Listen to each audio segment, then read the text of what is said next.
Oh, hey, everybody, and welcome to the Death Battle Cast. Yo, we're back, guys. Oh, Skeletober! It is Yes! Skeleton Everyone's favorite month.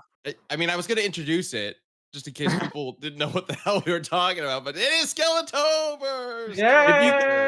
If you think I wasn't gonna jump on that immediately, come on, Ben. Yeah, which means it's October. We're gonna be doing spooky matchups. It's because we got it at this point. This is tradition in the Death Battle family. Yeah. Oh yeah. And I love that we're still using that like shitty Skeletober celebration. What do you mean shitty? It's Graphic. incredible. All right. It's perfectly fine. I Perfect made it like font. 5 Amazing. minutes 3 years ago at this point. I was We're saying- still using the same one. And Ben, in our defense, that was made when we were owned by a major multimedia corporation. All right. So If you don't mess with the Colonel's look at what- recipe, it's already perfect. yeah. Look at what a big budget can get you. Hey, everybody. Thank you for joining us for our weekly Death Battle cast. So, couple things to get to today. We have a very unique and exciting matchup to talk about, one that we've seen requested quite a bit in the past and are definitely excited to explore it with some new and semi-new faces on the cast today. I'll introduce them in just a minute. Also, I'm sure you might have noticed, I mean, it was a little thing that happened earlier this week. Some people may not be aware. A new death battle dropped. So, that's pretty cool. First independent death battle. We're getting all scrappy and uploading one that doesn't cause any controversy at all. Nope. Thank God everyone was happy. It's Completely normal about it. That's how death battle has always been, right? We're back in normal true form. It really felt like we were back. Oh yeah. Oh yeah. So we'll talk a little bit about that later on in the show. And also something I want to talk about later on in the show is the rematch that we have the votes in for. We announced it in a few different places, but we can talk a little bit about that as well later on. So without further ado, hi, I'm Ben. I'm the voice of Wiz in Death Battle. I am the original guy who came up with Death Battle, I guess. I don't know. Joining me is Chad, co-creator and co-host of the show. Hi. He's a boomstick. I am. And we don't know much about Five Nights at Freddy's or Danganronpa, so we brought in some special guest experts. So I'm familiar with the first Danganronpa, but man, I don't know. The stuff that happens in the other games, it's crazy. So I'm not gonna rep that. I'm not gonna rep Junko. Instead, we have editor of the show, editor extraordinaire, talented member of the team last year that we were excited to bring back into the Death Battle fold this year, thanks to everybody's generosity in the Kickstarter. It's Max. What's up, hey everybody, it's me, Max. I'm so happy to be here. I've wanted to be on Death Battle Cast for a while. I brought my comfort animal, my little support animal, to help me. He'll have my back. I believe it. I believe I got this. Tell them a little bit about yourself, Max. What do you do for the show? I am an editor alongside DJ Tiki. We edit a lot of episodes, and I just do a lot of motion graphics and editing. It's a lot of fun. It's a dream come true. I've always wanted to work on the show like this, and got my opportunity, and I think I've been doing a good job so far. You hit the ground running. It was like, okay, we're gonna onboard Max, and like, okay, we'll like you give him like a long like time window to like get used to everything, and you were just like, yeah, I'm done.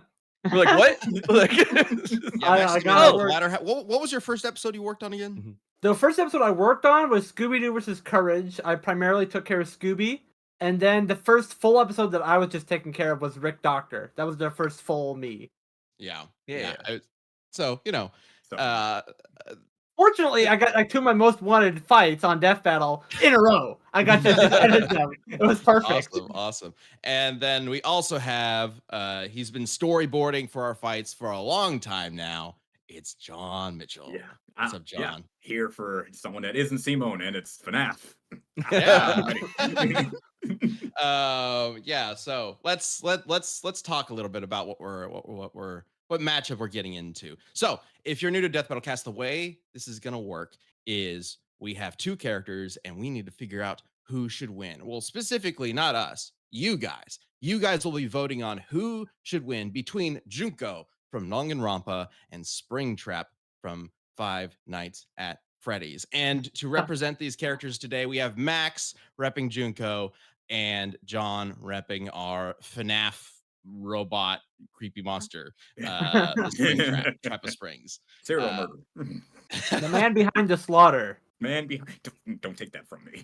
I really thinking very it's much mine. expect a lot of this to be diving into some crazy lore in this.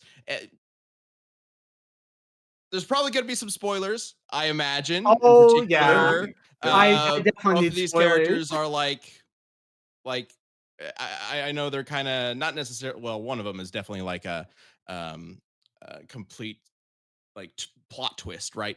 No, both of them are plot twists. A lot So of twists, yeah, if you've never played these games and are really into the story, just a heads up. But we might save the spoilers for a little bit later on. And no, it's gonna happen right away. Yeah, Let's be real, it's gonna happen right away. Yeah. I think I have a spoiler in my debate. Yeah. Okay, yeah. Okay. Well, naturally, Max being the editor that he is and the motion graphic designer that he is, you have something to show, right? Yes, I'm being consistent with my appearance on Beetlejuice versus the Mask. I have a prepared 60 seconds for my debate, my initial debate for Junko. So if we can get that started. Let's show that off. I'm here to learn. Let's Let's give go. it everything we've got. I'll destroy any hope you had of defeating Junko, and I'll do it in style. First of all, if you want to defeat Junko, you have to get past Monokuma. This little bear may seem harmless, but he's actually capable of going toe-to-toe with some of the strongest people on the planet. And the normal humans of Danganronpa get up to some insane shit, like cutting buildings in half. This is way better than anything Springtrap's rusty ass has ever done, and it applies to a single Monokuma. And Junko has an entire army of them.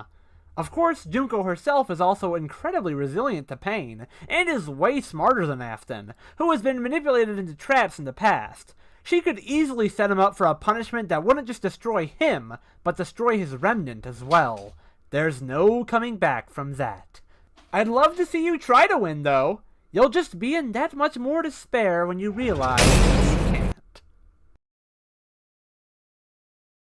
The eyes. Yes, the crazy eyes. That's something Junko does. The crazy swirly eyes. Had to get that in there. Naturally coming out of the gate swinging. And Yeah, for all right. to argue for our FNAF character, first one we've talked about in Death Battle Cast, we have a special guest, Matt Pat. Come on out, Matt Pat. It's just a fairy. Oh my Oh, god, that's right. what happened to He him? died. Oh, He's gone Matt. from YouTube forever. I mean, No, when no. he said he was going on retirement, I didn't think it was permanently. Jeez. Oh my god. There's a skeleton in Skeletober. Oh, yeah. No, John, let's talk a little bit about Springtrap. Who is Springtrap? How is he going to win this? Okay, let's go. Springtrap, aka William Afton, and firstly known as Purple Guy. I'll be soft comping the man behind the slaughter with the game's lore and books to define his powers and abilities. Springtrap has superior size, stamina, and holds substances called Remnant and Agony that gives him a myriad of abilities Junko has no answers to, like soul hacks, immortality, warping her perception of reality. His Agony form increases his size and power by absorbing metal around him. If Burn Trap / Glitch Trap is accepted, her greatest assets, the Monokumas, become her downfall. He has an ability to infect perfect sentient AI and electronics with a very powerful virus. Even if she manages to destroy Springtrap's body, Afton can just will his soul to stay into the mortal plane and possess Monokumas to keep on fighting, or just possess Junko herself. Doesn't matter how many times Junko kills Afton, he always comes back. I knew you were gonna say that. I knew. How? This is the game where the Chuck E. Cheese monsters kill people, right? Yes, and Yeah. here's What? And so we were talking about like immortality and all right. Dude, This will- how many FNAF games are there at this point? There's so freaking many. There's definitely up to 10 over. There's definitely over 10, especially with it depends on what you count as a game, because there's the most recent game that came out called Into the Pit, which is an adaptation of one of the books, which is also canon to the timeline, but not like part of the overall arcing timeline, or maybe it is. There are But that's just a 3 theory. games coming out just next year. 5 Laps at Freddy's, 5 Nights at Freddy's, Jesus. Secret of the Mimic, 5 Nights at Freddy's Survival Crew. all right. What the hell? Yeah, But real quick, Lily, thanks for gifting out 5 memberships. We've had a couple things come through. Gilded Data and Loogie, thank you so much for the super chats. We appreciate it, y'all. Thanks, Oh, yeah. everybody. Oh, Yeah, yeah. I know. I see in the chat. I really need to explain something about Burn Trap and Glitch Trap because people are just gonna keep harking on the fact that he is an Afton, but there is some argument. So when John, you're gonna Well, need to explain a lot about a lot. Is Yeah, I what don't even know what Yeah. those are. So what is Burn Trap and Glitch Trap just generally? So before some books came out, bringing in a new antagonist called the Mimic. For the longest time, we thought William Afton had his soul possessing parts of circuitry of the animatronics, and they scanned those circuitries into the systems, and then we thought Glitch Trap was William Afton's soul in like a digital space. And then he manipulated Vanny, did all this sort of stuff, and got into a new body being Burn Trap, and then that was defeated, and yada yada yada. What people now are saying is that no, Burn Trap and Glitch Trap are not William Afton, but in fact, the Mimic, because the books reveal that in Tiger Rock, which is inside this giant tree that was in the books in the Mega Pizzaplex, that was the thing that was manipulating and changing all the animatronics into turning them crazy, and not the William Afton itself. Like William Afton is dead, is in purgatory, and with the one you should not have killed, and nothing. But the problem is that's only if you take the books into like 1-to-1 with the games, and if you only take the games to account, you just see the Mimic as the Mimic. It just happens to be this thing that showed up in Ruin. So the only way to justify it is by using the books, but to also use the books means that you have to use everything the books has explained for Remnant and Agony. And personally speaking, I don't believe Afton needs Glitch Trap and Burn Trap to win this fight. It just would make it easier if he did. And I personally believe there is speculation on both sides to believe that it is William Afton, that William Afton just possessed the Mimic as a host body. And when Glitch Trap was killed and Help wanted to, the Mimic got his own sentience back. There's so many things. The whole thing about FNAF is that canon and FNAF don't really dance well Yeah, together. no. So it's very hard to simply say, oh, no, it's not William. Even though it was proven, even though the first trailer, The Security Breach, basically had William talk to Vanny like it was supposed to be like, oh, when I first found you, you were nothing. You were insignificant. And I'm like, why would the Mimic be saying stuff like that? All right, let's. Okay.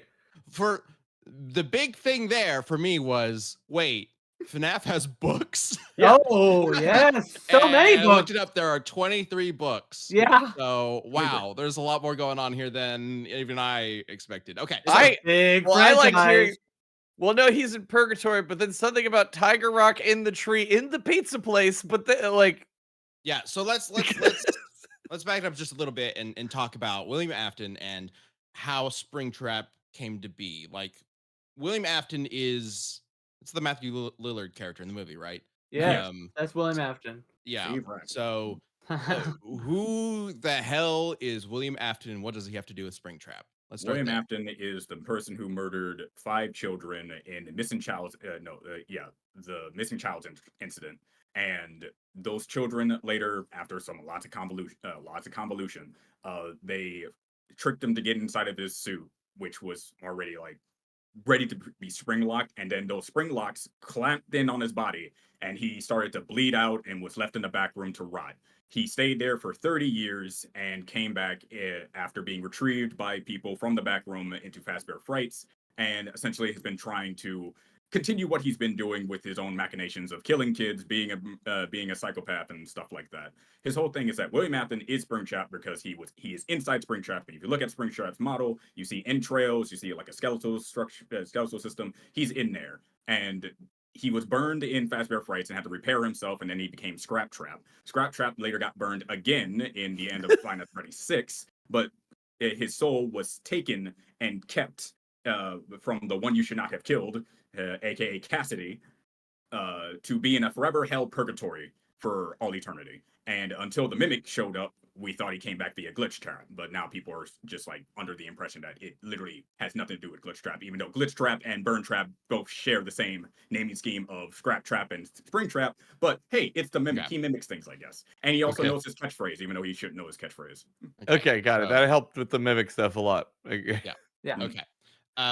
So let's talk a little bit about Junko. And let's not jump midway into the story for Junko. So let's talk about because Junko, as far as the first game is concerned, she's ultimate just a regular fashionista. gal. Yeah, I mean, just the she's kind of a ultimate- crazy gal, but she's just a regular gal, right? Yeah, she's just normal, and she tries to stand up to a Monokuma, Uh-oh. and then after presumably Junko gets killed and impaled multiple times, we find out later in a big twist that was not Junko. Junko was the mastermind behind the entire thing. She was controlling all the Monokuma. She set up the death game and has in fact destroyed the world and created an entire apocalypse where everyone is feeling horrible despair because of her Monokuma robots, and death game to just further beat down anybody who has hope left by making all of the greatest students, the ultimate students at Hope's Peak, kill each other to survive.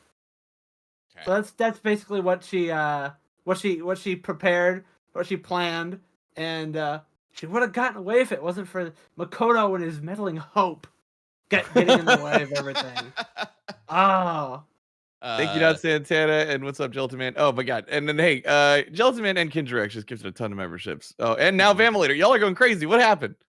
You just getting excited for the matchup? All right. Yeah. Keep Dylan. Oh yeah. But, you know. Shout out to anybody. Oh, by the way, who's in chat who came out to the premiere this last weekend. It was phenomenal. We had a good time meeting a lot of people who we've only seen in chat before. So thank you all. Those of you who couldn't make it to premiere, no worries. We obviously really appreciate you guys being here and supporting us as we are coming back and getting Death Battle back on track. So Junko is this like mastermind who planned out all of this crazy stuff going on within the world. I mean, at first blush, like she's like this world terrorizing menace with this like massive influence and army of robot bears or whatever. And it sounds like Springtrap is just some guy who killed a bunch of kids and then got tricked into He's Chuck E. just a Cheese and locked guy, inside. and I'm pretty sure one Springtrap gets his ass handed to him by a single Monokuma, which is bad when you have as many Monokumas as I do. I have an exact number if we can get to it real quick, because it was stated. Okay. It was stated how many Monokumas there are. There are a Novem Decillion, which is 1 followed by 60 zeros. Okay. It's a huge amount of Monokumas. Yeah, there we go. There's the quote. There's that many, like 1 followed by 60 zeros. This one guy can annihilate Springtrap, and there's so many. So I don't care if Springtrap can possess one of them. They're all going to annihilate him. Well, yeah, I'm curious about that because that's what he does, right? His soul can possess technology. Yeah. Okay. So let's talk about what the machines can do then. So let's start with Monokuma. What can Monokuma do? Like, why are you saying like just one of them is enough? Well, Monokuma, he was able to contend with one of the strongest people on the planet, Sakura, and that should make him like scale above any of the normal humans of Danganronpa. And you would think normal humans they would just be normal humans, but Danganronpa is a very crazy, cartoonish universe where humans can cut a building in half with a single slash of their knife, and someone can take. Yeah, there you go. There it is.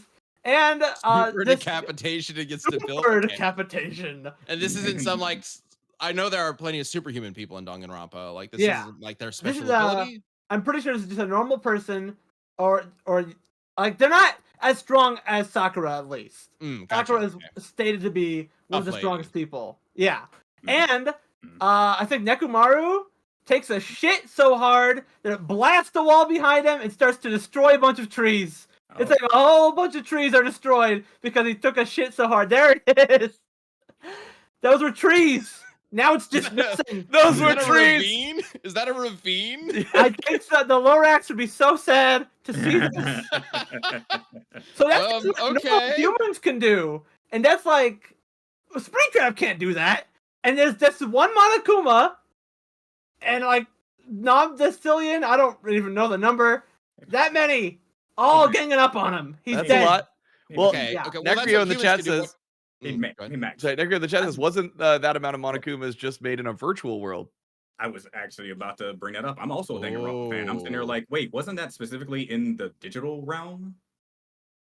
In They reality, there was like 1 million or so. didn't have a number otherwise. But there's a lot. Enough to take over the world. So I still get a you. lot. I Okay. didn't think about Okay, that. Max trying some trickery. No, hold on, look. I didn't expect him to have the answer. You know, we go into this like saying, "Hey, it's up to you guys to rep your character and win by any means necessary." Right? Yeah. Yeah, you know, Hopefully Yeah, not. you know, unless I can, lying, enough to but- take over the unless I can world. call you out on your bullshit. Enough to take over the world is So- still plenty. Well, Max, you've talked a lot about what humans can do in the world of Danganronpa, but what is Monokuma? What does he do? Monokuma is a technologically advanced robot that can he mostly relies on just like his claws. He's got very deadly claws that can claw the hell out of people. And he has sensors that lets him locate people, like when they're hiding and shit. And he can just sort of pop up anywhere. And at least in the Hope's Peak, there's like he'll just pop up out of nowhere. So he can move around really fast. There's a bunch of variations of him too. And I think it's Ultra Despair Girls. He has like a more buff Monokuma, a more feral Monokuma, and a ball Monokuma, which is just a ball. Okay. And there's Okay. a bomber Monokuma that can. But at the end of the explode. day, like he just It's fights. physically overpowers people. Yeah, physically Okay. overpowers and kills them. So in the first game, I have to assume the other Danganronpa games are similar to this. The first game was like a mystery, right? Yes.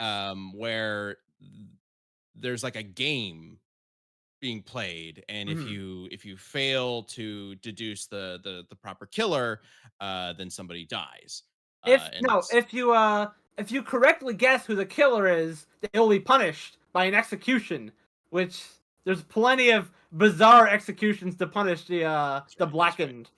So w- is this just something that's inherent to Monokuma, or is this just Junko's game in that particular situation? Basically, is this related to how she destroyed the world?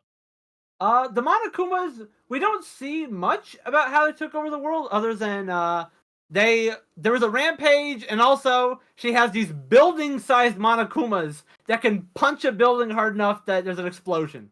So Okay. those guys probably helped with the world domination angle. So Junko's an insane lady who created a robot army, and it just swept through the planet. Swept the Does she- planet. Yeah, she took over. Does she have powers? She not really, but she is insanely durable. She could withstand like towards the end of the game. Spoiler alert. She has to withstand the ultimate punishment. She is gonna die, but she goes through a montage of every punishment throughout the entire game, and she's just tanking it. Like she gets burnt at the stake, hit with a fire truck. She gets launched into space and launched back down with re-entry, which previously melted a guy down to nothing but a skeleton. But she was fine. And she also withstood this electric cage that zapped Mondo to the point where he was liquefied butter. She took it. She just took it just fine. So she's incredibly durable. I don't think Springtrap could even kill her with his just fist. There's no way. Okay. So how is Springtrap gonna approach this? Like, How's Springtrap how does going? Springtrap fight? Yeah. Okay, how does Springtrap fight? In the books, and you're going to be hearing that a lot. In the books, Oh no! All right. Junko can destroy Springtrap in the Oh, I game, did it. no problem. Because I'm not going to argue semantics. He's not stronger than her, and he's actually probably not faster than her. But when it comes to stamina and the fact that he is a ghost is very, very important. So in the books, let's say Junko fights him. It's like, you take care of him, Monokumas. Monokuma touches Afton. He is now controlled by Afton. Because Afton has a passive base ability of what he interacts with is he can infect it with the William Afton virus, and we're going to call it, because he used to call it Glip Trap virus, but people are just not accepting it. But he still has the virus in the book, so that's what we're referring to. We're using that virus. And he has the ability to utilize his agony to essentially merge himself with metal and animatronics and even sentient, even great AI versions of these animatronics, and subsequently absorb metal passively to become this giant 15-foot tall kaiju creature of pure metal. The more metal around him, the bigger he's going to get. And 1 million Monokumas, you say?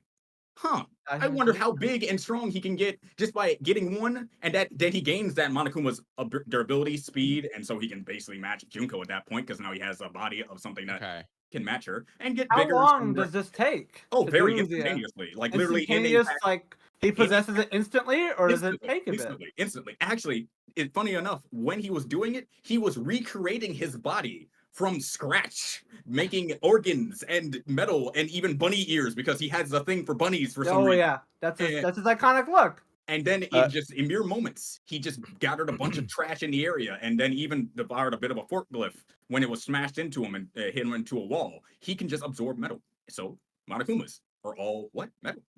So, question, just for clarification, somebody knows nothing about Five Nights at Freddy's. You mentioned using agony or whatever. Is that just like he's a tortured soul, like agony as we know it, or is that like a? Yeah, you've mentioned that Agony is before. a- Is that like a power? Is that like thing? a There are magic? two things: Remnant and Agony. Remnant Okay. is like the main like power source of this of the franchise, where it's the thing that allows the animatronics to gain life and be able to move around and stuff with being possessed by animatronics. Agony is like a more concentrated version of it and a very more like potent form of it. Agony is like a representation of just pure anguish, and that anguish allows them to do a myriad of things, such as even mess with technology. In Five Nights at Freddy's 3, you have the Phantom animatronics that quite literally just turn off ventilation and a bunch of different other different electronics in a building.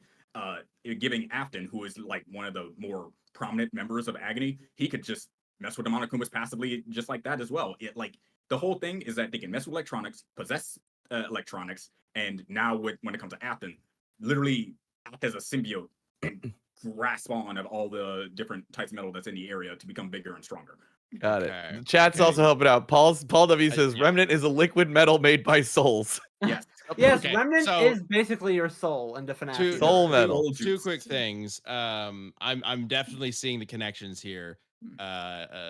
In ways that Thank I you, wasn't Nicholas. aware of. Agony versus despair in Danganronpa and whatnot. I have noticed. Who was it? It was like Onoboro in chat has mentioned a couple different things that seem to counter what you're bringing up, John. I'm wondering what you have to say about this, Max. Go for it. One, that every Monokuma has a bomb inside it. So if Afton Yes. absorbs one, Junko could just blow it up. And two, that ghosts do exist within Danganronpa and Oh, have been yeah. exercised. So I'm Yes, curious what those Monokuma.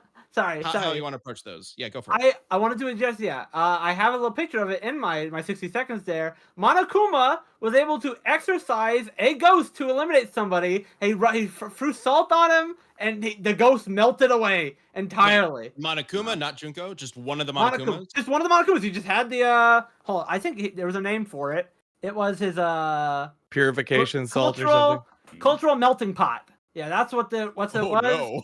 Okay. He completely destroyed this ghost to further rub salt in the wound of this guy who just got killed in a punishment. So that could easily be used to destroy Springtrap's Remnant, or we know that Remnant is explicitly like it can be really fucked up with fire and heat. Like that can weaken the Remnant and force it to eject back into the afterlife where there's just no coming back. And I know you're gonna say Springtrap did endure fire. He did endure fire, so a normal fire is not enough to destroy his Remnant. But the heat that's enough to melt a guy down to the bone from re-entry or zap you into pudding, that's enough heat, I think, to destroy his Remnant. I think that's Sorry, plenty. re-entry? Yeah.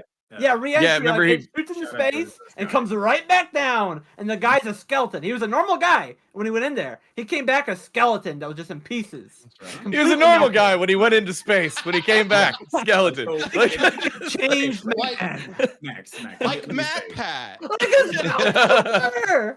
Max, but let me say something. People have been saying, "Oh, glitch trap should be used, bird trap should be used." So I can use that on you.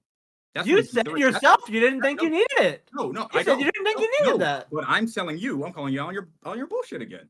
Okay. D3 isn't canon.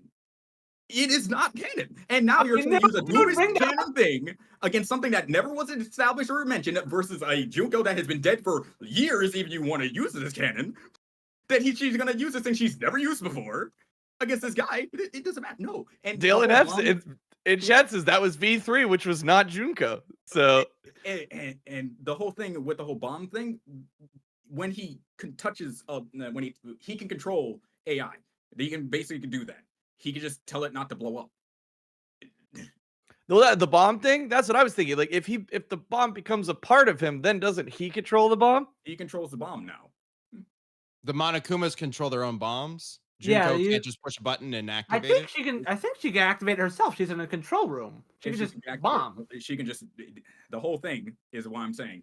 The whole bomb situation has an on and off switch, obviously. So he just keeps it off, and That said, signals from it.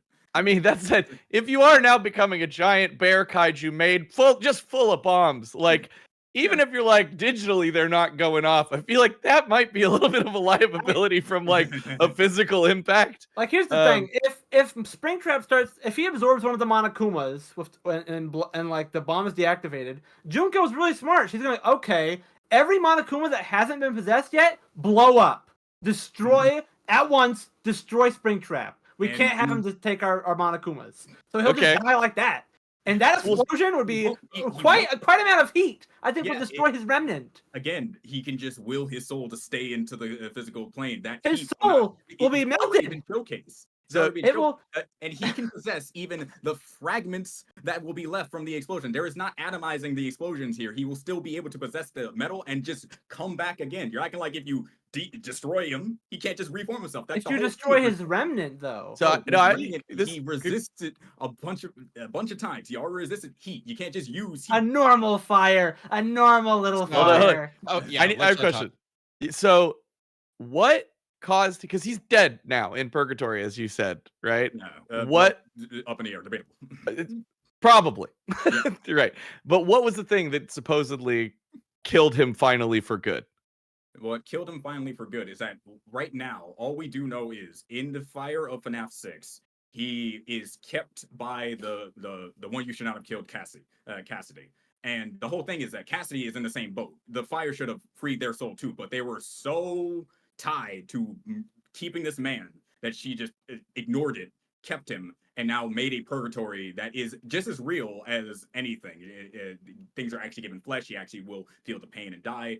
Agony and these ghosts are very, very resilient. Now, okay, so he didn't like die and go to like what we would assume would be purgatory. This was like basically a trap. A prison was crafted to contain his soul because they knew he would come back.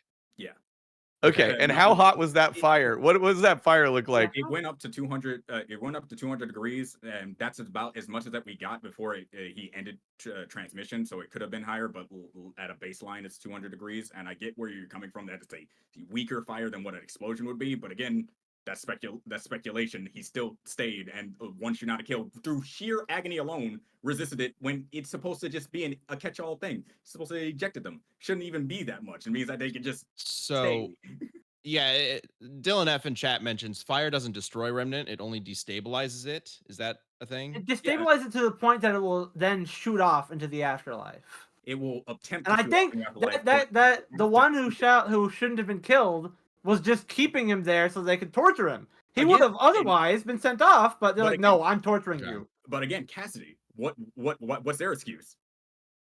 Cassidy? How are they still here? How are they still there? The whole thing about the theory about him replacing parts of himself, which were Golden Freddy, and that's how the Vengeful Spirit was able to latch onto him because they were right there at the time, implies that they're also remnant and agony, meaning that the fire should also ejected them, but through sheer anger and determination, they stayed. Through Cassidy's sheer anger and determination, again, not Williams. And in the books, in the books, Afton has already proven that he's on that level because the representation of the one you should not have killed in that books lost to Afton. So book Afton compares. Okay. So quite literally downloaded a lot. And one of the other things, Adam Zielk in the chat was saying, wait, was this AI alter ego Junko or human Junko? Because neither. I think it's neither. Just okay. Oh, neither. Okay. V3, yeah, V3. I'm pretty sure is a world where Danganronpa is a franchise. It's just completely. Also, I feel like just with Afton's ability to possess electronics, if this was like an AI Junko, it would be over, right? Like, especially if the whole glitch trap thing is used. Glitch trap straight up. If glitch trap was used, this already over for AI Junko. Glitch trap is capable of manipulating the game worlds in various different game arcade cabinets, and in the books it's basically explained that arcade cabinets are their own universes and is part of the wider multiverse because FNAF world is a thing and it is canon. Arcade cabinets are their own universe? Yes. Like Wreck-It Ralph? They're connected to like a multiverse, like Wreck-It Ralph. Okay. I Okay. wouldn't go into the Junko AI for this. I No, would no. just keep Like it. we're not using AI. We're not using Okay, yeah. Trap. Yeah, I mean, that it wouldn't happen. sounds like part of if this were to be a full death battle episode, part of this would be really locking down what is and isn't canon. Mhm. Sounds a lot like one of the questions we have for Bardock Omni-Man, which we'll cover in a bit. Yeah. But yeah, like figuring out how to approach this is definitely really interesting. And I think when we do get to the vote, depending on how you guys watching and listening, really think about how these different games and books and and different canons really apply is probably going to matter a whole lot to how you interpret this. I will say for a bit, let's sort of let's digest all this information and we can talk a little bit about the another matchup we're going to be doing in the future, and then we'll get to the vote in just a little bit. So as part of the Kickstarter, you guys very quickly reached the stretch goal of voting for a rematch for an upcoming episode. So the way that worked is after the Kickstarter wrapped up, we've sent out surveys to all the backers who had reached that level, and we got a ton of votes in. Between all the different backers who submitted, there were over 10,000 votes, and the winner was pretty definitive. We definitely saw a lot of different votes coming in, but there was a pretty definitive winner, and it is Master Chief versus Doom Guy. There they are. Doomslayer. Slayer. Yeah, Doom well, Slayer. the episode is probably going to be called Master Chief versus Doomslayer. I don't know. We'll find that out, later Right. on. Guy, so don't But worry. yeah, because both these characters have had a lot of new material. That obviously the original Master Chief versus Doom Guy came out very early on in Death Battle's life, back when Ben was I animating. was animating. Yeah. Yeah. And I didn't know how to animate back then. I literally learned while I was making the show.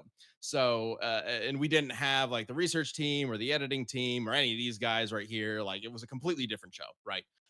So I am very excited to jump back into this matchup and explore it.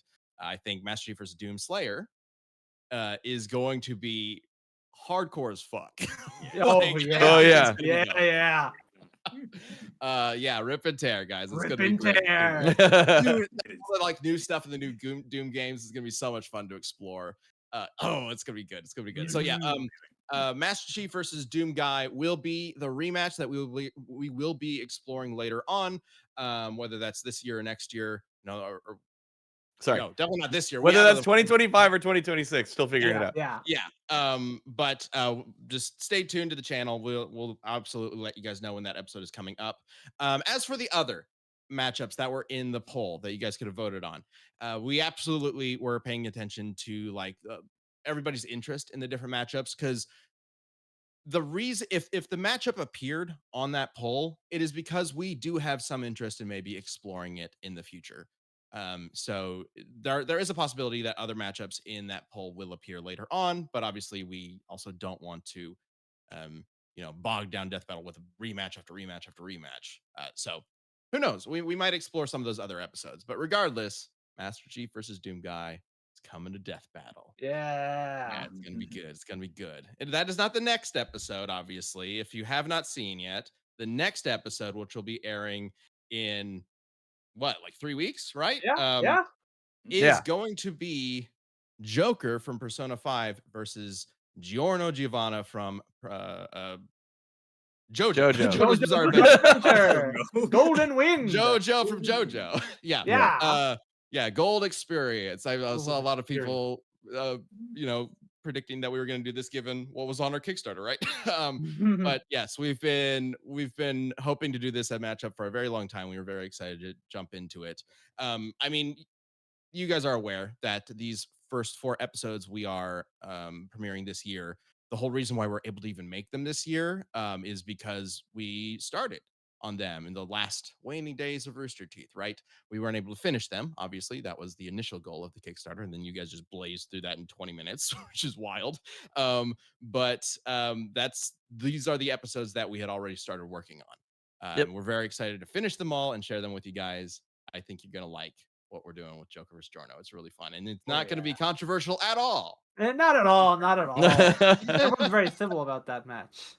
Oh man, it's fun that the first 2 episodes just happen to be ones that have a lot of different thoughts on who would win. Yeah. It's just how it is sometimes, right? And like that's Mhm.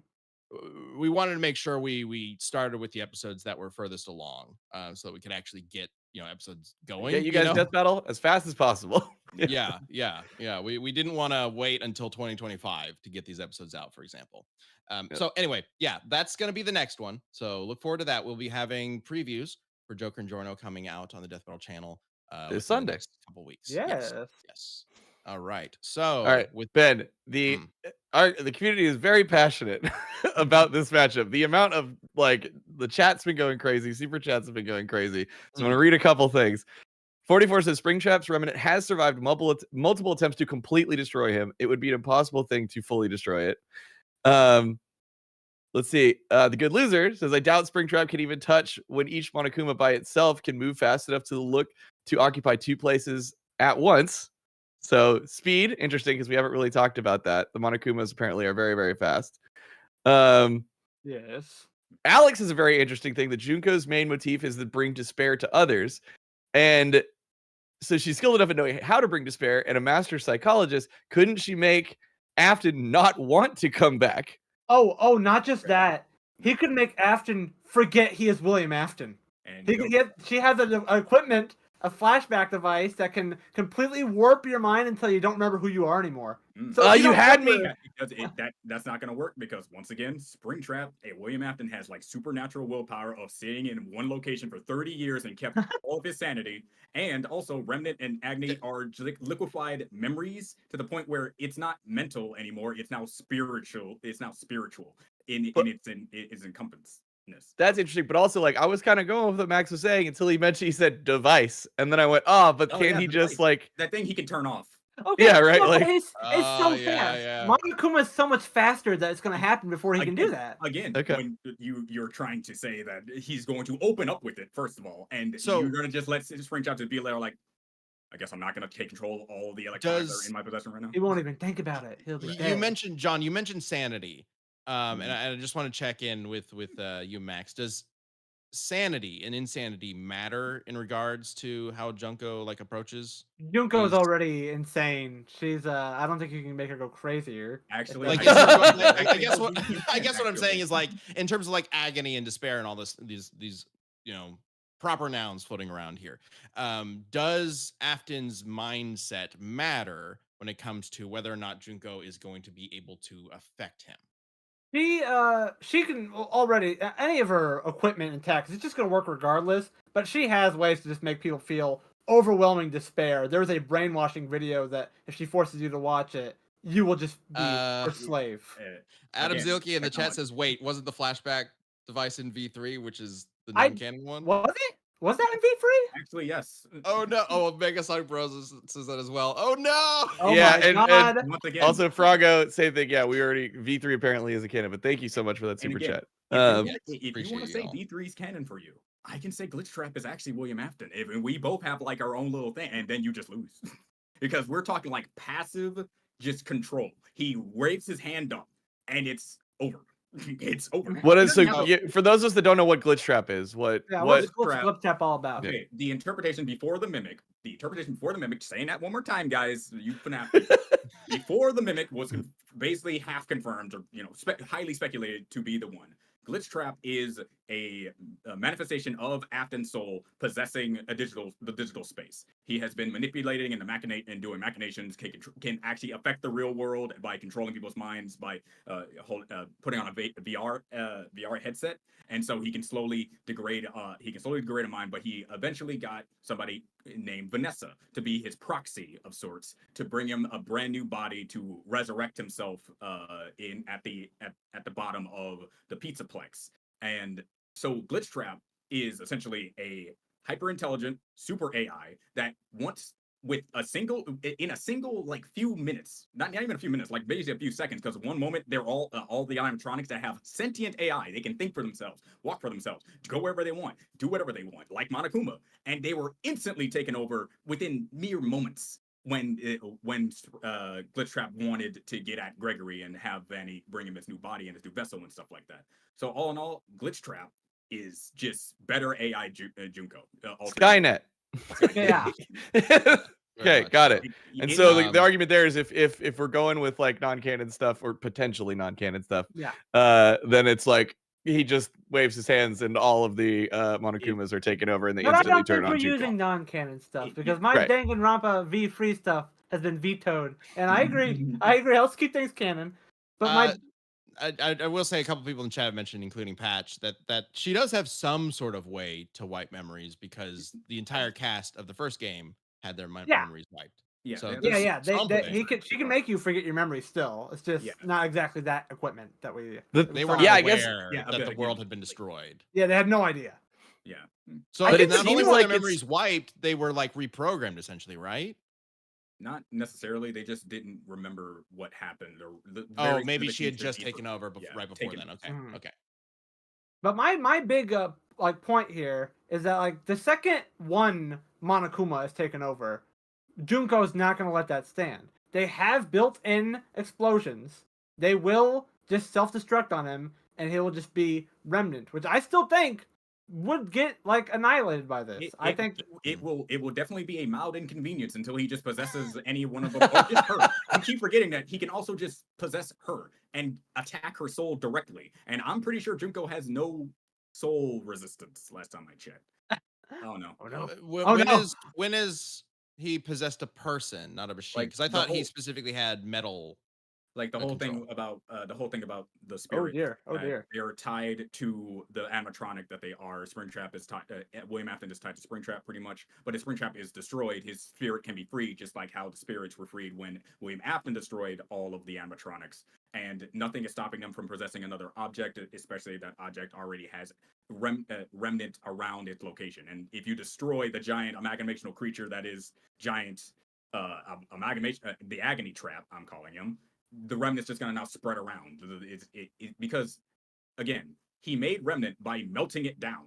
How do you melt stuff down? Heat. That means remnant itself it's gonna be perfectly intact. It's the spirits inside of it that can get ejected. But I'm already saying once again, William Afton's just gonna come back. He can just will his soul to stay in the mortal plane. He's done it before. I love, chat. Looks like William Afton took over Max's camera. Yeah, he's But- trying to keep me down. I won't stand for it. But people are Mac, bringing he out, always comes I back. Right? always come back. people are bringing out Okay, so man, there's definitely no way we're gonna be able to lock this down in just a single Yeah. cast. This is This is a complicated there's a lot debate. going on. Very complicated. But I do think it's really fascinating how we could potentially explore the connections of this matchup and also the disconnections, like how they are really different. Mhm. So this is a matchup that I've seen requested pretty frequently, but I'm being less familiar with FNAF and only partially familiar with Danganronpa. I wasn't 100% sure like what all the connections were or like how that kind of matchup would like connect and the questions with the matchup. This is fascinating. I'm very interested in this now. So I'm very curious, everybody in chat and everybody watching and listening to this later, what kind of death, if you want to see this as a full death battle, and what you would hope to see in it, like what kind I of learned fight. so much. Yeah, Yeah. because this would be a very unique type of death battle in a lot of ways. Okay, so let's get into the final bits here because I want to obviously talk a little bit about Omni-Man Bardock here at the end. So let's do our final sort of statements for the characters. We'll start with John since we started with Max earlier on. Yeah. So John, is there anything about Springtrap that you haven't touched on, or how do you want to wrap up this argument? People are bringing up that Glamrock Freddy resists his hacking. The thing is, it just like with the community, it has been theorized and basically highly speculated that Glamrock Freddy, thanks to his speech that he had when he first opened the way to the burn trap ending, that he has been possessed by a spirit. People believe it's Michael. Other people believe it's somebody else completely different who's just trying to be a figure to him. And it's heavily implied that since every other AI got instantly taken over by Afton, that due to possession, he is actually trying to just eject that possession out to get to the actual programming part of Glamrock Freddy. Again, it's just a theory, but a lot of things are a theory when it comes to FNAF, and that one makes the most sense since there's reasons why Glamrock Freddy is different from the others. They've been pointing that out all throughout the games and everything else in between. When it comes to overall, soul hacks, the speed thing doesn't really matter because again, he's incorporeal. Everything is that it's just a matter of stamina at that point, and eventually she's gonna get tired from running, and he will catch her eventually. And the whole explosions and the resisting the one form of heat, again, it will eject him out of the remnant, but he can just come back in if he wills himself hard enough, like the Vengeful Spirit has showcased, and even he himself multiple times when they're constantly being destroyed and burned. And finally, when it comes to just overall just ability, you have to understand that Junko is also crazy, and when it comes to despair, she will gladly embrace despair if it means it will get a despair high from something. And William Afton also speaks to his victims. He once told a person what it felt like to be spring locked, and I'm pretty sure someone as crazy as Junko will be like, actually sounds kind of fun. Get me in that. Get me in that. All right. What about Junko? Let's wrap up the argument for her. I believe that Springtrap does have a lot of fascinating ways to control technology, but I think with the massive strength and speed gap, it's not going to amount to much when she can just constantly destroy and reduce him to a remnant, and he has to continuously possess a different Monokuma that gets destroyed one after the other, until eventually, Junko is really intelligent, she can plan ahead, she would be able to just like ultimately manipulate the remnant itself the way that Springtrap himself was able to manipulate remnant, and I think she has a way to permanently destroy it. Via either a trap of hers or just like using extreme heat, which I know has been discussed before. There's been a lot of like gray areas of whether that would work, but I'm led to believe that enough can destroy him for good. And Frago says they'd like to point out that Junko came back from an almost complete mind wipe from the ultimate neurologist. Keep in mind the ultimates are the best in the world. Ultimate neurologist. Yeah, the ultimate. There's an ultimate Freddy, for everything. ultimate neurologist. There's some fun names. There's always an ultimate. That's mine. What ultimate is Springtrap? The poll is up. Go ahead and get your votes in, and we will see who officially wins once and for all for the first matchup of Skeletober. Hey, Skeletober celebration. Hey, this one was less spooky and more what the fuck is happening. There's terror to be found and confusion. Yeah. So I like I said, I really love just the discussion around this matchup. I think this would be a super fun episode to do. But yeah, let us know what you think. Go ahead and get your votes in. And then we can talk a little bit about Omni-Man versus Bardock. I know there's definitely a lot of talk about like how that episode was approached. So I kind of wanted to cover some of that. I know some of you won't believe this, given how some of the comments are, but it's actually the reception has actually been pretty positive overall. There's obviously a lot of negative comments that are near the top of a lot of conversations because welcome to social media. That's all these systems are designed to boost those. But the overall reception reminds me a lot of Thor versus Vegeta, frankly. But that's not to like dismiss the critiques that I've seen. We do take critical feedback for Death Battle very seriously. It's one of the reasons why we've been able to keep the show going for so long. The show does grow, over time. No season or year of Death Battle is quite the same as the previous year of Death Battle, right? So we absolutely do appreciate the critical feedback and notes about like how we approach certain things. I do think there are a couple things that maybe we could have explained a little bit better in the episode. And I'll touch on that in just a bit. But let's go ahead and wrap up this poll. I'm gonna say my thoughts while you're doing that. Yeah. And that is, it's very interesting. And like Max talked about a little bit. So ghosts have been destroyed in Danganronpa. So there is kind of an argument there. Like maybe if it gets melted down, then it can exorcise the ghost. But like that's some like real specific knowledge. I think honestly, what has swayed me to where I'm voting for Springtrap is because it sounds like Junko's so reliant on technology, and that's just an advantage to what Afton does. You know what I mean? Like if she had all these powers and like could do all these things like spiritually or with magic or whatever, I don't know, it would be interesting there. But I think it's so much technology based and like it's just an asset, I think, to him. So that's kind of my thinking. But I'm leaning the same way, but I do feel like, and this is maybe just because I'm a little more familiar with Danganronpa, I do feel like specific context with certain feats and things that Junko does is going to be super important to whatever this ultimate conclusion would end up being. And I just don't know all the context behind every single thing that happens in Danganronpa at this moment. So that's definitely something I would want to explore in a full episode, because there's clearly a lot of esoteric and weird ass shit going on in these stories. And of course, really locking down how to approach canon would also be a thing that would be we would spend a lot of time really looking into. At the moment, I am leaning towards Springtrap, but I don't know. I feel like I could still be swayed either way. But as we wrap up the poll here, we do have Feel the sting of Death Battle Cast, Max. Welcome. Sorry, Max. 62% is voting along with John. And for win Springtrap. streak Oh. continues. The despair. Even bringing it along Kidding. an animated intro. Like, that serves Billy so well whenever he shows up Right? and does a crazy intro like It's that. true. Dude, shit. I don't need Nice. this. You can take the crown. You can take it. Thank you. Thank you. Love it. Megasonic Bros says Max and John did pretty well with covering these two. Good job. Yeah, you guys had a lot to cover. And oh my god, yeah. disassembling all of the proper nouns and shit. I'm like, wait, whoa. What is that? What do you mean? I didn't know about FNAF until today. Congratulations. I learned a lot. I've been with it for 10 years. It's part of my life. Oh my gosh. Yeah, the FNAF fandom and lore and craziness. I mean, it'd be fun to jump into it. We've been meaning to jump into it for a long time, right? So it'd be fun Yeah. to jump into it for an episode. Yeah. All right, yeah. Thank you, Max and John. You guys did incredible representing these characters. So let's talk a little bit about Omni-Man Bardock.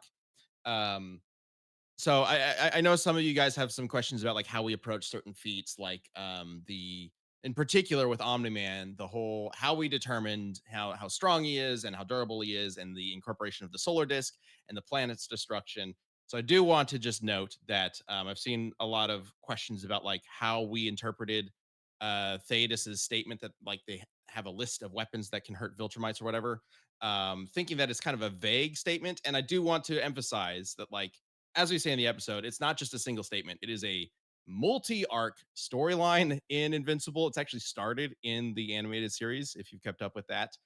It's like it goes on for like 30 issues of the comic, building up to their ability to actually hurt Viltrumites. It's pretty significant that they do not have weapons that can hurt Viltrumites. And yeah, it is a spaceship with a cannon that obviously doesn't function in a one-on-one fight that the same way that like Bardock would, but also that's not what they're doing. That's not how a war works. So if they had a gun, even if it was a big ass gun on a ship that could hurt Viltrumites, they know where the Viltrumites are. They know where they are. They could just go shoot them from space. So there's a lot of, it doesn't really make any sense if that ship could actually hurt Viltrumites, why they would literally make such a big deal out of them not being able to hurt Viltrumites. So that's the thought process there. And with all of these, I totally understand if people don't necessarily agree with that with that kind of interpretation, but that's how we saw it. And of course, there's the planet feat itself, busting the planet, spoilers, Viltrum, where they said Omni-Man could have died. Why didn't we say any of this? So this is definitely one that I think we could have done a little bit better on. The reason why we don't say it outright is because we show it and it's not really a part of the argument that we're making. I know a lot of people like really focused on this part of the episode because we do spend a decent amount of time talking about the planet, and maybe we just shouldn't have done that. But the planet's destruction is not part of the argument. It really was mainly there, at least the thought process there was to kind of showcase how um, uh, Viltrumites do match up to Saiyans in a general level. That was basically it. But what's actually happening in the in the explosion is also fascinating. So to detail it, the feat is Omni-Man, Mark, and Thetis, and Space Racer are all involved in destroying this planet. Space Racer fires the Infinity Ray through the planet, and then the Viltrumites follow the Infinity Ray through it. And Thetis says, we have to be quick because they could die if they hit the core before it restabilizes, because the Infinity Ray is destabilizing the core. That's what the feat is. Taking the statement that Thetis makes that they could die if they hit the core wrong, I don't really feel comfortable hinging an argument on Omni-Man losing based on just that statement, because unlike the statement about the weapons, this is just a singular statement, and it's also an anti-feat. So I don't know, just doesn't seem like something that's worth hanging an entire argument around. Um, it's also an unknown factor. They don't really know what's going to happen when they hit the core. They've never done this before, especially since the fact the way they destroy the planet is really bizarre. Because I think the biggest question about all of this, the Infinity Ray hits the planet, hits the core, and all it does is destabilize the core. And this thing can blow up. But the Infinity Ray is introduced as a sunbuster. Yeah. It literally passes through, like the way it's introduced in both the cartoon and the comic, the Infinity Ray destroys stars. In fact, in the comic specifically, it mentions that the way it works is it passes through anything and keeps going. There are rays out there still going, destroying multiple planets and stars in its path. So what the fuck is Viltrum? How the hell does it just get destabilized? So this is a big question that the comic doesn't really have a good answer for, and I actually think it might be really interesting to explore Viltrum as like what this is as maybe a separate video. I don't know. Maybe it'd be worth it. Maybe it wouldn't. So there's definitely a big question there, and that's why we weren't really comfortable putting exact numbers on like dividing powers and things like that between it, or levels between it and whatnot.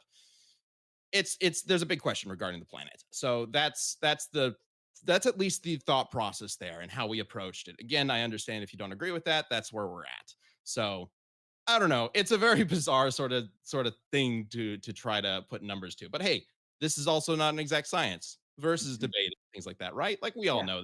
Like Yeah. who knows what some of these numbers are? We're looking at drawings in a comic book and cartoons, right? Which is also kind of similar to how I've seen some people say, like, well, I saw somebody else calc the solar disk feat and it was lower. Yeah. I mean, sure, any calc for the solar disk feat is probably going to be different because it's based on a lot of estimations. And when there's leeway in calcs, we do tend to lean towards giving the benefit of the doubt to avoid underplaying a character. That's also what we did with Bardock and scaling him to Goku being able to dodge those meteors, even though realistically Goku should probably be at a much more powerful state, like level at that point. But generally they were in the same ballpark, so it seemed fine to kind of just connect them in that sort of loose way. And also that, ties into the question of like, since Bardock is so much faster than Omni-Man, shouldn't he speed blitz him and end the fight right there? Sure. Yeah, the fight could absolutely end that way. When, if you decide that speed is the deciding factor, Bardock wins. But we do mention this in the episode. We show that in our conclusion, in our list of win cons. But we don't base a victor off of just one, stat comparison. We try to be a little more broad than that. And then the last thing I just wanted to touch on is why did Bardock get Super Saiyan 1 but not Super Saiyan 2, 3, and 4? There's a couple reasons. One, I mean, Super Saiyan 1's freaking awesome, right? Like, we think it's awesome. But we're obviously not covering Heroes Bardock or Dragon Ball Online Bardock. I feel like the episode covered that pretty well.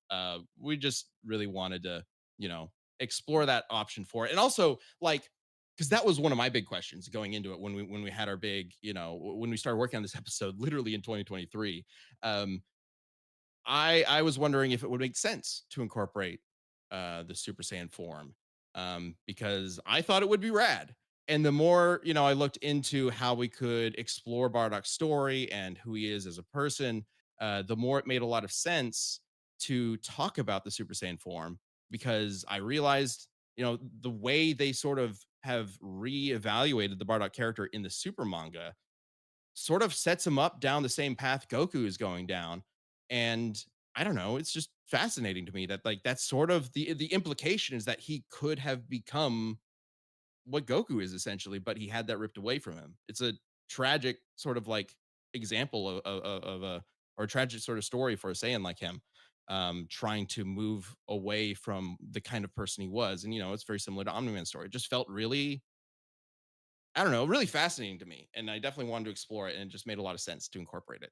So, if you want to approach it in a very clinical way, where it's like, well, he shouldn't have Super Saiyan because he didn't have it in canon or whatever. It's also a question of what canon do you use, right? We basically looked at Toei canon and manga canon or super canon.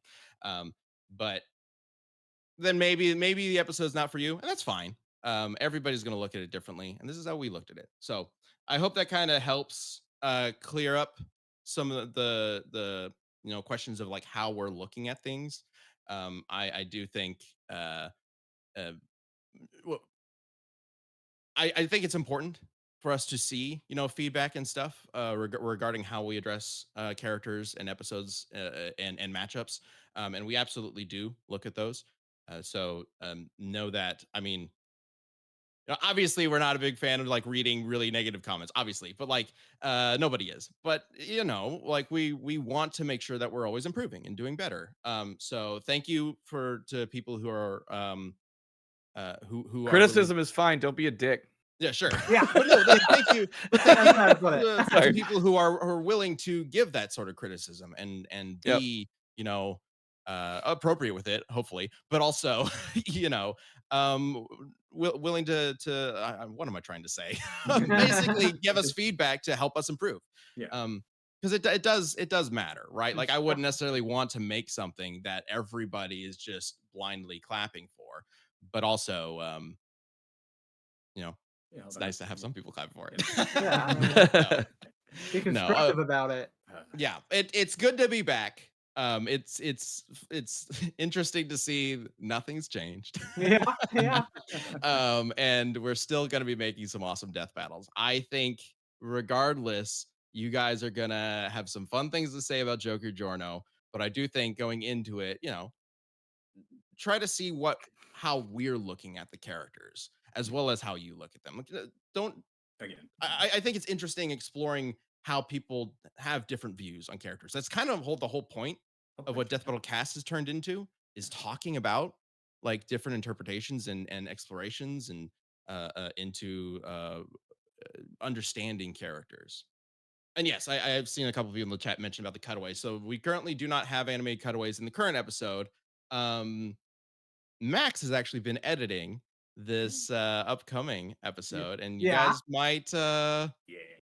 I think you guys will like what he's been doing with a little whiz and boomstick, because we do Yeah. still have that art. We did Oh, get yeah. whiz and boomstick along with Death Battle from Warner Brothers Discovery. So Yep. You haven't seen them for the last time, if that makes sense. Mhm. Dark Memphis says they're building up to Gru versus Megamind. Gru is going to end the Saiyans. Oh no! They'll destroy the moon. Yeah, we've said this so much in the past. I'm just gonna say it again. I mentioned it in the commentary, which we do have a commentary coming up for your members soon. But like I so many comments are just like, of course they make this person win, and they made this person win. It's like, why? Why would we do that? Why would we care to do that? The whole purpose of the show is to try and figure it out and explore these characters. Like, if we were to like game the system, like we would have made Bardock win. Like, Yeah. No, I don't. Yeah, the episode honestly would probably be doing better if Mhm. Bardock had Yeah. won. We knew Yeah, that going forward. Yeah. But regardless, like we're never gonna like sell a winner, right? We're never gonna rig it for like, because this would be better for the algorithm or whatever. Death Battle's never done that, and it's clearly worked just fine in the past. So we're not gonna do that, as it stands. But anyway, yeah. Hey, can I bring up something? Sure. Hey, Max. Huh? Outerversal Bonnie. Anyway, Austin, joke one. Quickly. What the Wait, hell? what? Joke one. Joke one. Scott Cawthon said that Bonnie does not abide by the rules of time, space, or physics. And Michael, and then William Afton destroyed Bonnie. And before you're like, oh, this is a joke. Joke two. Quick, Austin, joke my two. This has been confirmed in the Ultimate Guide that Bonnie doesn't seem to abide by the laws of physics. So Oh my I God. destroyed you whenever I felt like it. Oh. Oh my god. All right. And with that, thank you all for joining us for another Death Battle Cast. That is not a bit. I did not know John was going to do that. Neither did I. All right. Thank you all. We will see you all next week, members. We will also have a champion cast later on. It's good to see you all. Thank you for joining us. Take care. Lily, you won already.